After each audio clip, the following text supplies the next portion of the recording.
Padre nos creó y el Hijo nos redimió.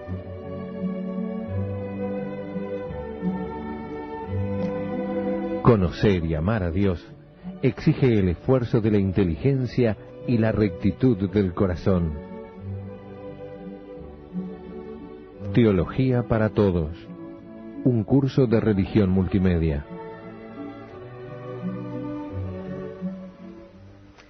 En el nombre del Padre, y del Hijo, y del Espíritu Santo. Amén. Bienvenidos, queridos amigos, a este nuevo programa de Teología para Todos. Quienes nos acompañan recordarán que estamos tratando lo que se denomina la teología moral.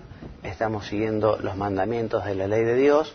Y en el último programa terminamos de hablar sobre el cuarto mandamiento de la ley de Dios, honrar padre y madre. Después, durante 3 programas, hemos tratado esta responsabilidad tan importante que es el amor de los padres para con los hijos y de los hijos para con los padres. Y en el programa pasado hablamos de la cuestión social, de la doctrina social de la Iglesia, y muy rápidamente hicimos algún esbozo sobre las relaciones que existen entre la Iglesia y el Estado. Mónica, bienvenida, muchas gracias por tu presencia, muchas gracias por estar acá, gracias. Que es lo mismo, y por toda la ayuda. Mónica me ayuda en este curso Teología para Todos, que es un curso de religión multimedia, pues lo dictamos desde internet, desde oracionesydevociones.info, llegan los envíos a través del correo electrónico, y además a los usuarios, a los que están inscritos, les ofrecemos la posibilidad de tener una documentación en PowerPoint, archivos de MP3, videoclips, y bueno, y ahora que comenzamos con estos programas de televisión. Les decía entonces que vamos a hablar del quinto mandamiento de la ley de Dios, que si me puedes enunciar, por favor, Mónica, este mandamiento, ¿qué es lo que nos ordena? Ordena no hacer daño a la propia vida o a la de otros con palabras, obras o deseos, odio, ¿no? Es decir, querer bien a todos y perdonar a nuestros enemigos. Porque efectivamente el amor fraterno es lo que tiene que caracterizar a los cristianos. Jesucristo nos enseñó a que tenemos que amarnos los unos a los otros como Él nos amó. Y este tiene que ser el distintivo. Mirad cómo se aman, decían de los primeros cristianos, nos cuenta Tertuliano, porque efectivamente ese amor que está manifestado en la caridad, en la solidaridad, se veía claramente en los primeros cristianos, y en la actualidad también se ve, pero evidentemente siempre podemos mejorar. Este quinto mandamiento nos manda justamente a no hacer daño a los demás, justamente lo opuesto a la norma de la caridad, a ese mandamiento nuevo que nos dice Jesús: un mandamiento nuevo os doy, que os améis los unos a los otros como yo os he amado. Amar a los demás por el amor de Cristo, una meta realmente exigente. Decíamos entonces, el desear la muerte a uno mismo, porque uno tampoco es dueño de la propia vida, la vida es un don de Dios, Dios nos la dio, Él es su dueño y Él nos la va a quitar cuando lo vea conveniente. O sea que desear la muerte para uno o para otro, si se hace por odio, es pecado grave. Respecto de las peleas o las riñas, respecto de los insultos, las injurias, en principio, digamos, no suelen ser un pecado grave, un pecado mortal. Pero si realmente se hacen por odio o se falta a la caridad a través de esas peleas e insultos de un modo grave, efectivamente, puede ser un pecado grave y podemos perder la gracia de Dios. En cambio, bueno, un enojo momentáneo, mucho más si después uno pide perdón o reconoce que estuvo grosero y que no estuvo a altas circunstancias, bueno, eso no será un pecado mortal, eso no nos quitará la amistad con Dios. Qué importante que es que nosotros también siempre luchemos por mejorar nuestro carácter. Cada uno ha venido al mundo con el carácter que, digamos, Dios dispuso, ¿no? Hay gente que tiene un carácter más tranquilo, hay gente que es afable, hay gente que es positiva, hay gente que quizá por carácter quizá puede ser un poco más negativa o se puede enojar más fácilmente. Bueno, evidentemente esas personas tendrán que aprender a manejar un poco más su carácter para no enojarse, para aprender a callarse. Algunos dicen, no, yo soy muy sincero y siempre digo las verdades.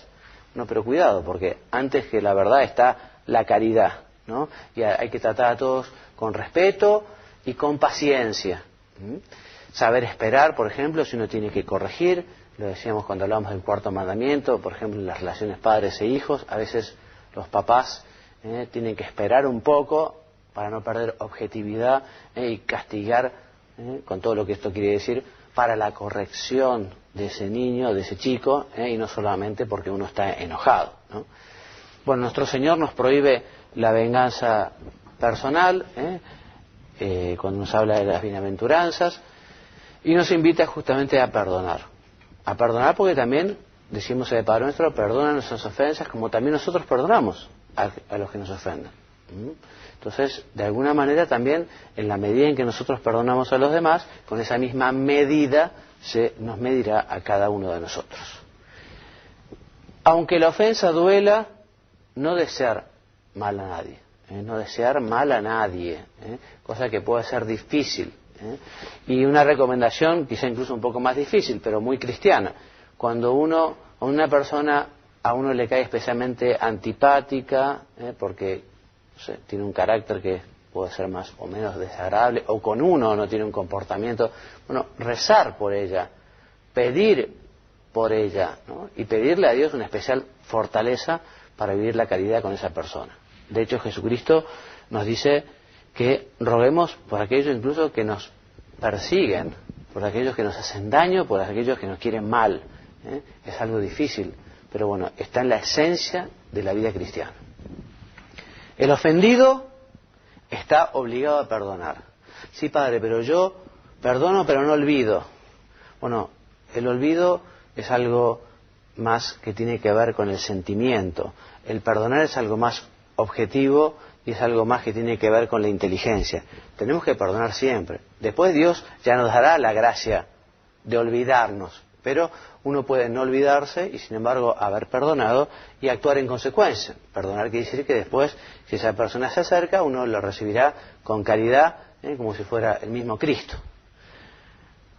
Negarse a perdonar al otro es un pecado contra la caridad. Lo que sí es lícito, evidentemente, es buscar la reparación. A uno le han causado daño, un perjuicio económico, moral, que uno busque la justicia no quiere decir ser vengativo.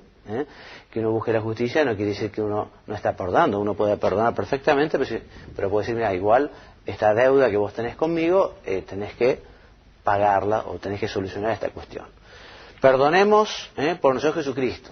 Perdonemos porque se tratan de hijos de Dios también, que es una dignidad muy importante. Perdonemos por la sangre de Cristo, perdonemos por esa filiación divina que tienen todos los hombres que viven en este planeta. 3 casos difíciles, 3 casos complicados, que los vamos a ver rápidamente. Quien quiera profundizar tiene el Catecismo de la Iglesia Católica y después mucha bibliografía que tiene que ver con estos puntos concretamente, ¿no? Pero 3 temas muy difíciles que tienen que ver con este 5º mandamiento de la ley de Dios, que es el tema de la guerra, la cuestión de la legítima defensa o la defensa propia y el tema de la pena de muerte.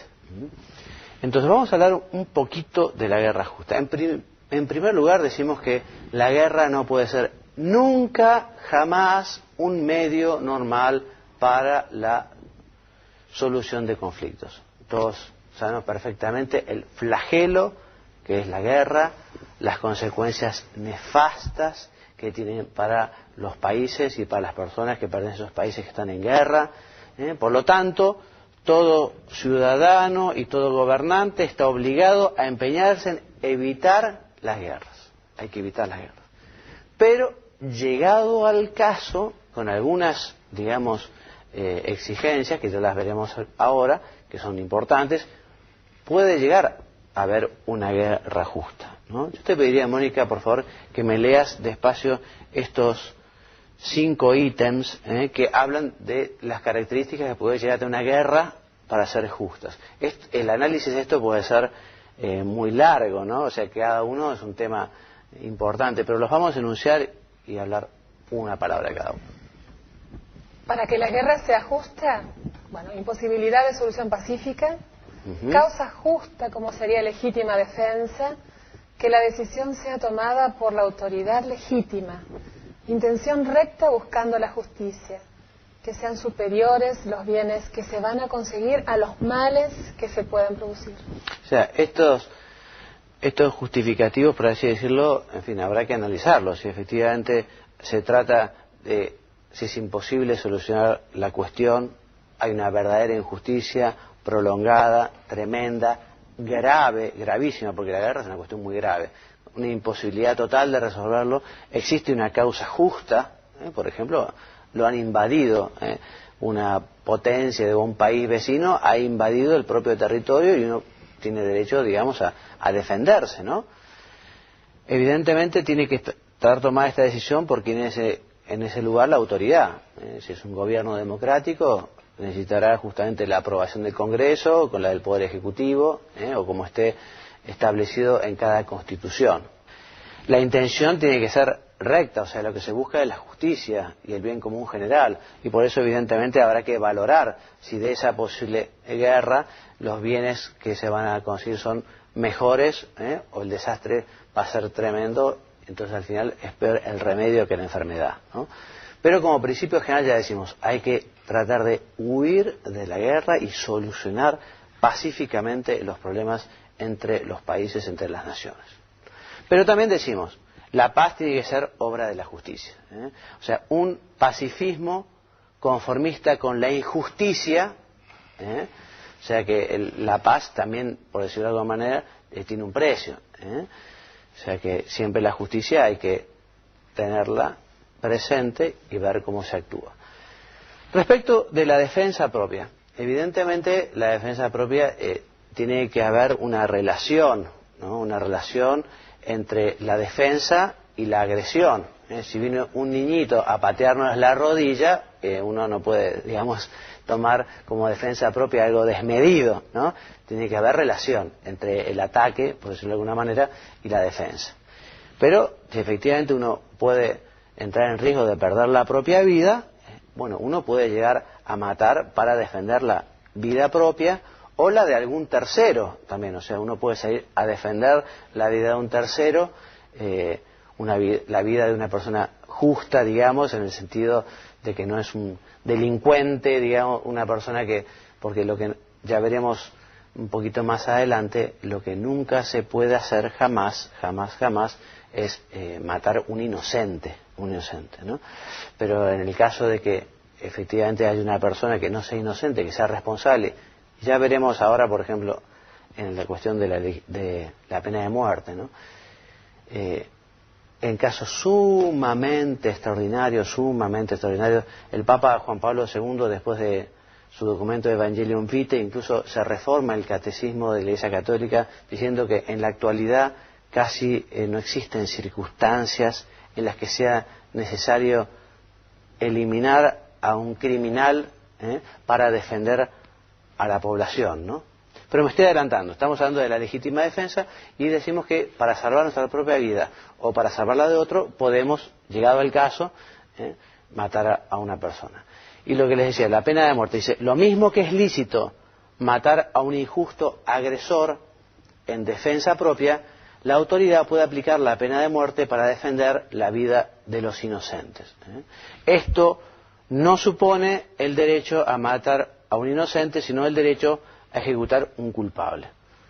Y como les decía, el Papa Juan Pablo decía que hoy en la actualidad podemos decir que quizá no existan circunstancias en las que sea necesario para proteger el bien común general el resto de los ciudadanos matar a un culpable.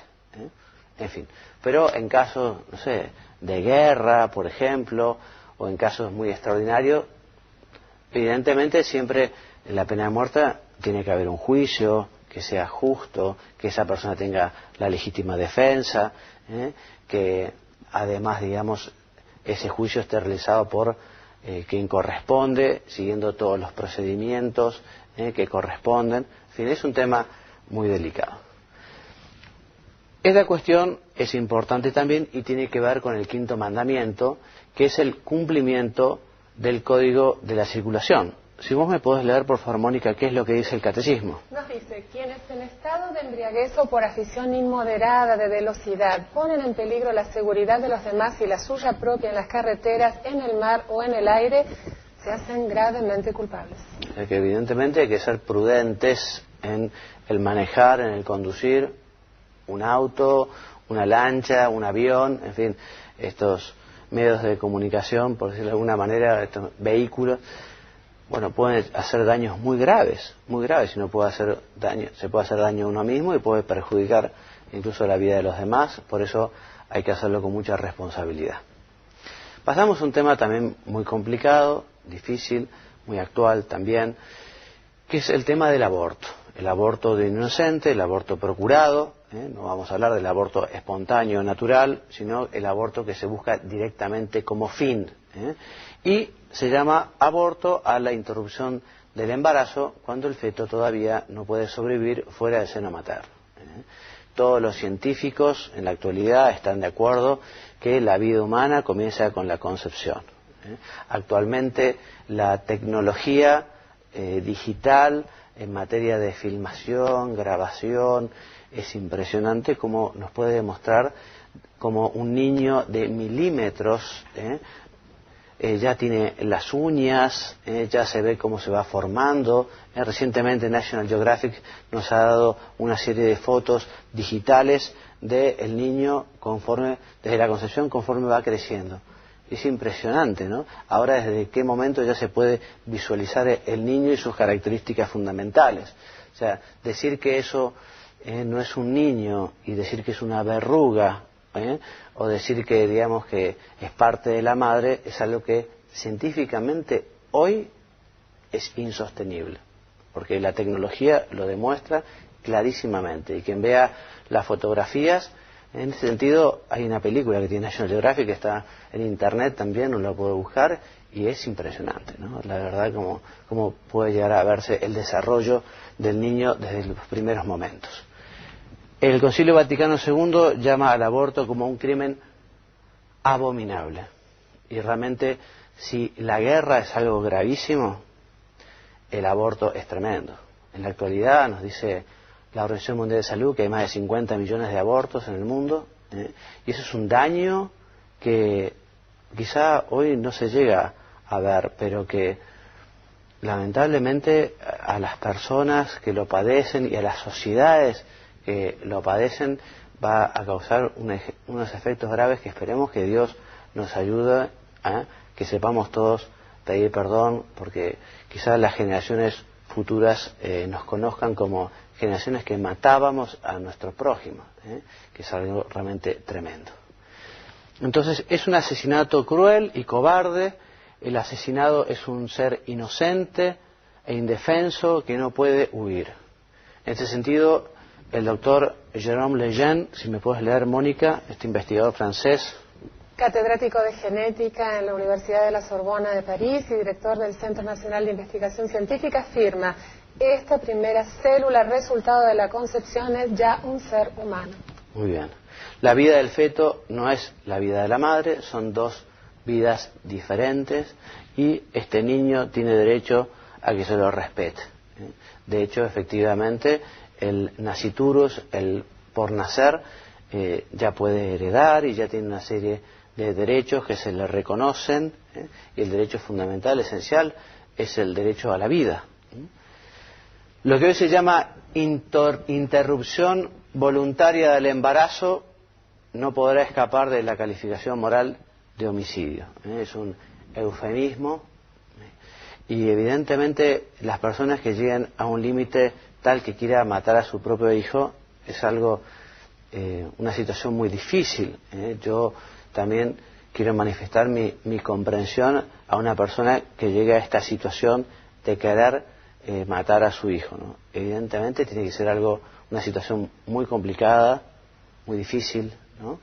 Pero hay otras formas de resolver las cuestiones. Y además, como ya veremos, si aquel nacimiento fue fruto de algo traumático, que podría ser, por ejemplo, una violación, el sumarle el aborto es algo que agrava muchísimo las cosas.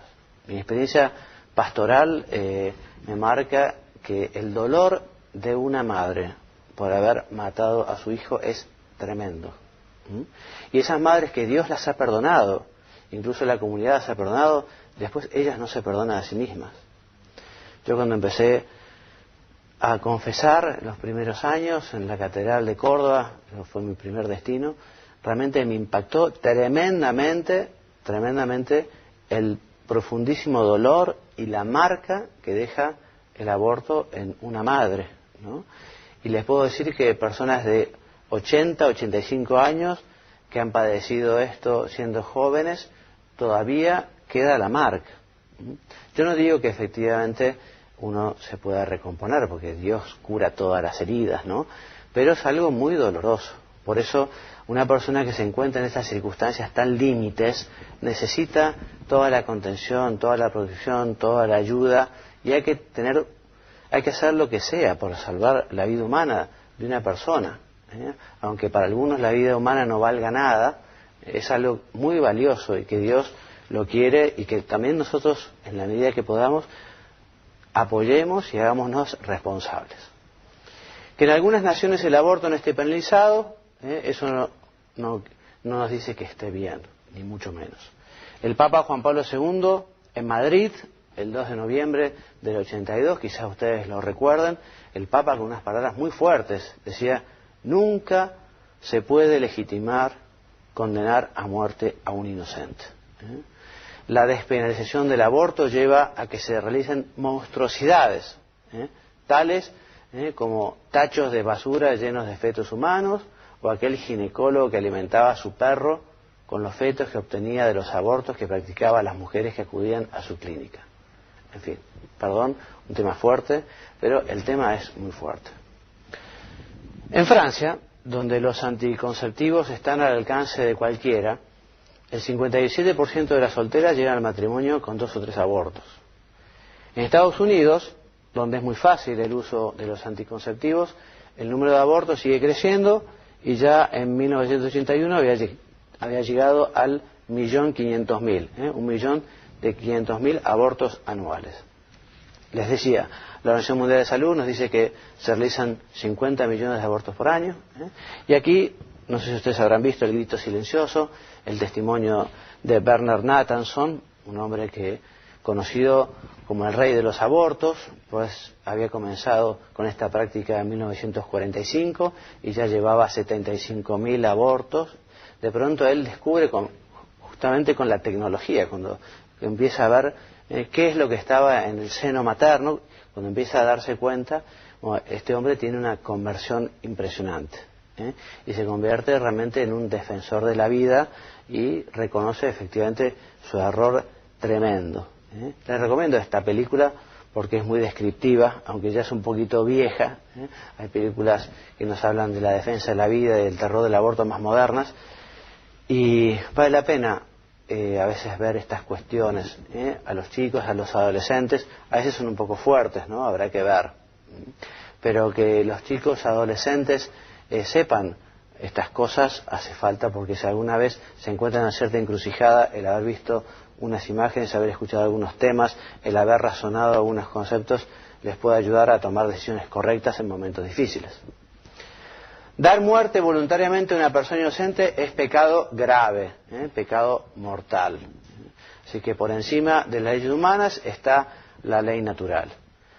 Y también, aquí decimos, uno es muy triste y bastante contradictorio y absurdo que personas que sean ecologistas, o sea, que defiendan el ecosistema, cosa que es muy buena, pero lo que no tiene sentido es que a la vez sea abortista, o sea, defender el medio ambiente, defender los pingüinos y las ballenas y las aves en extinción, y matar al ser humano inocente es algo que no tiene razón de ser.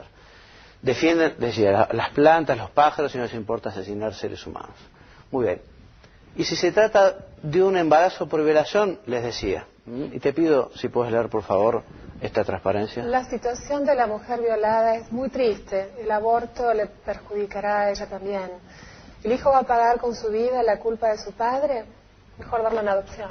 Y tal cual. O sea que efectivamente hay muchísima gente que está buscando un hijo, y ahí en el libro del padre Jorge Loring, Para Salvarte, donde tomamos la mayoría de los conceptos que estamos explicando, decía que es muy penoso ver quizá en una misma clínica, en una pieza, en un lugar, en un una mujer que está tratando de eliminar a su propio hijo y en otro lugar tratando de generar un hijo a través de métodos como la FIBET, métodos, digamos, que es la reproducción extrauterina, o sea, en el sentido de el método, no me está haciendo el nombre, de fecundación in vitro, ¿no? O sea, que por un lado una cosa, por otro lado otra cosa.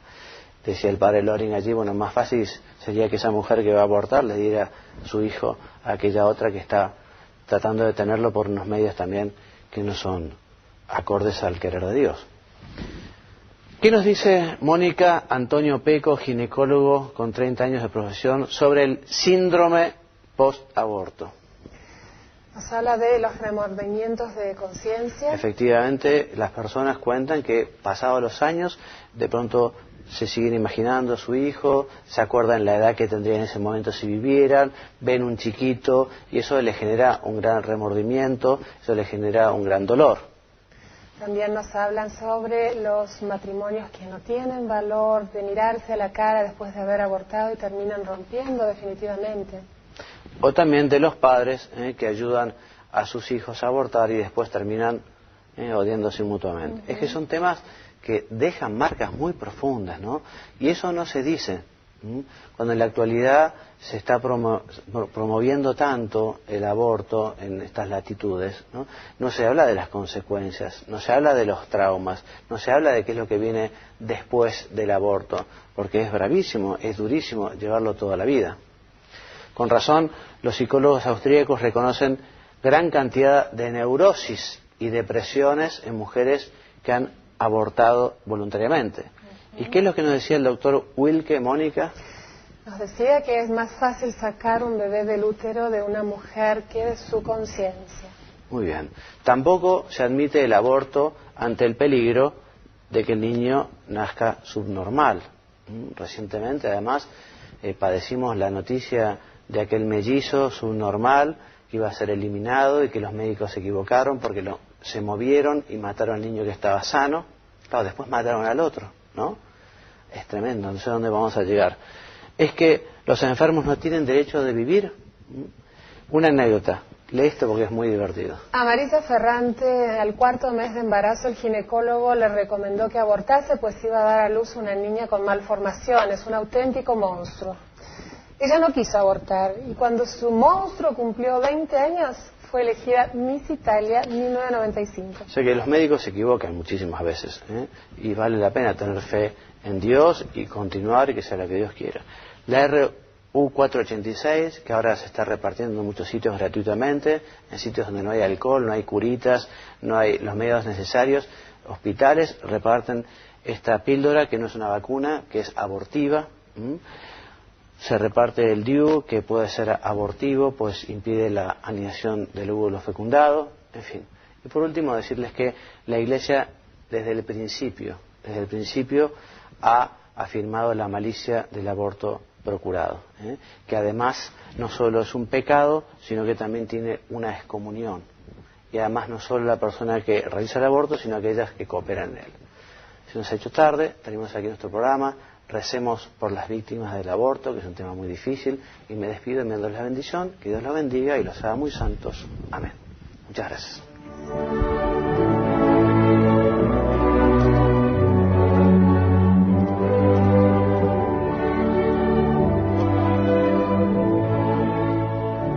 El Padre nos creó y el Hijo nos redimió.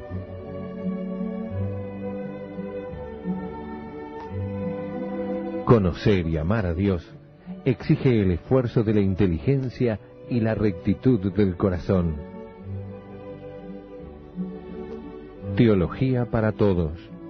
Un curso de religión multimedia.